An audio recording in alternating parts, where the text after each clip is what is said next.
Other book by Jeff Kinney. Diary of a Wimpy Kid. Diary of a Wimpy Kid. The Last Star. Diary of a Wimpy Kid. Dog Days. Diary of a Wimpy Kid. Cabin Fever. Diary of a Wimpy Kid. The Third Wheel. The Wimpy Kid Do-It-Yourself Book. The Wimpy Kid Movie Diary. Do-It-Yourself Book. The Wimpy Kid Movie Diary. Diary of a Wimpy Kid. Greg Heffley Journal by Jeff Kinney. To Mom, Dad, Ray, Scott, and Patrick. September Tuesday. First of all, let me get something straight. This is a journal now, not a diary. I know what it says on cover, but when Mom went out to get one that didn't say diary on it, great. All I need is for some jerk to catch me carrying this book around and get the wrong idea. Sissy. The other thing I want to clear up right away is that this was Mom's idea, not mine.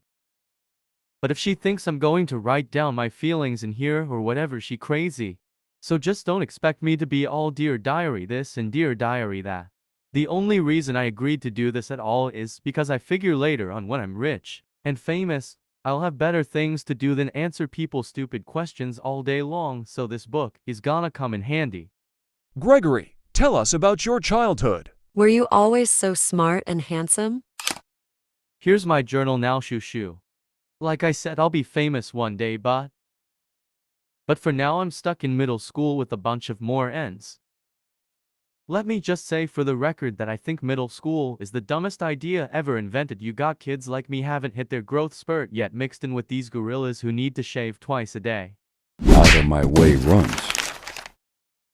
And then they wonder why bullying is such a big problem in middle school. If it was up to me, grade level would be based on height, not age, but then again I guess that would mean kid like Chirag Gupta would still in first grade.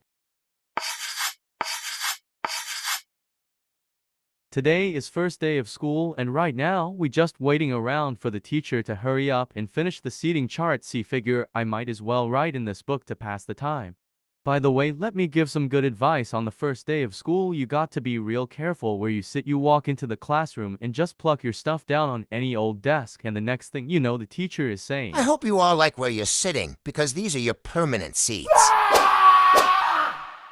So in this class I got stuck with Chris Nosey in front of me, and Lionel Name in back of me. Jason Brill came in late and almost sat to my right, but luckily I stopped that happening at the last second. Is this seat taken? Yes. Greg, will you please pass this note to Shelley? Why, certainly, heh. Man, I don't know what is up with girls these days. It used to be a whole lot simpler back in elementary school. The deal was if we're the fastest runner in your class, you got all the girl, and in the 5th grade the fastest was Ronnie McCoy. Nowadays it's a whole lot more complicated now, and about the kind of clothes you wear or how rich you are, have a cut, but or whatever, and kid like Ronnie McCoy are scratching their head wondering what the heck happened. Most popular boy in my grade is Bryce Anderson. The thing that really stink is that I have always been into girl, but kid Bryce have only come around in the last couple of the year. I remember how Bryce used to act in elementary school. Girls are stinky poos. Yeah. I don't think girls are stinky poos. But of course, how? I don't get any credit for sticking with the girls all this time. Like I said, Bryce is the popular kid in our grade, so that leaves all the rest of us guys scrambling for the other spots. The beast I can figure is that I'm somewhere around 52nd or 53rd most popular this year, but the good news is that I'm about to move you one spot, because Charlie Davies is about me, and he getting his braces next week. I try to explain all this popularity stuff to my friend Rolly, who is probably hovering right around the 150 mark, by the way, but I think it just goes in one ear and out the other with him. Wednesday, today, we had Ed, so first thing I did when I got out was sneak off to the basketball to see if the cheese was still there, and sure enough, it was.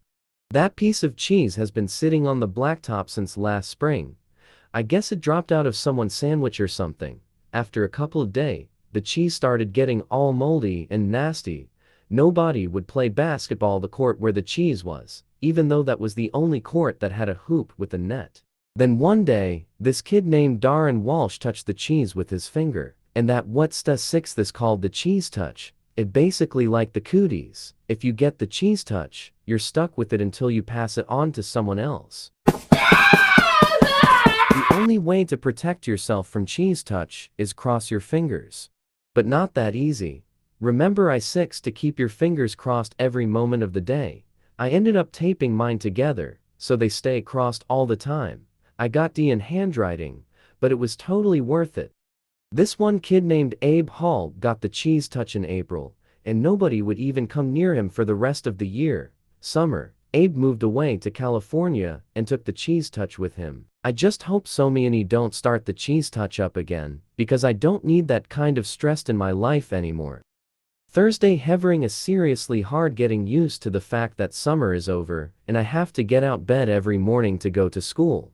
My summer did not exactly get off a great start thanks to my older brother Roderick. A couple of days into summer vacation, Roderick woke me up in the middle of the night. He told me I slept through the whole summer, but that luckily, I woke up just in first day of school. Shoot. You might think I was petty dumb for falling for that one, and he set my alarm clock ahead to make it look like it was the morning. Plus, he closed my curtain so I couldn't see that it was still dark out. After Roderick woke me up, I just got dressed and went downstairs to make myself some breakfast, like I do every morning on a school day. But I guess I must have made a pretty big racket, because the next thing I knew, Dad was downstairs yelling at me for eating Cheerios at 3 o'clock in the morning. It took me a minute to figure out what the heck was going on. After I did, I told Dad Roderick had played a trick on me, and he was one that should be getting yelled at.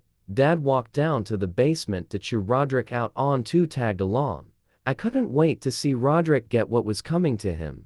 But Roderick covered up his track pretty good, and to this day, I'm sure Dad think I've got a screw loose or something. Friday today at school, we got an assignment to reading groups. They don't come right out and tell you if you're in the gifted group or the easy group, but you can figure it out right away by look at the cover of the book they hand out.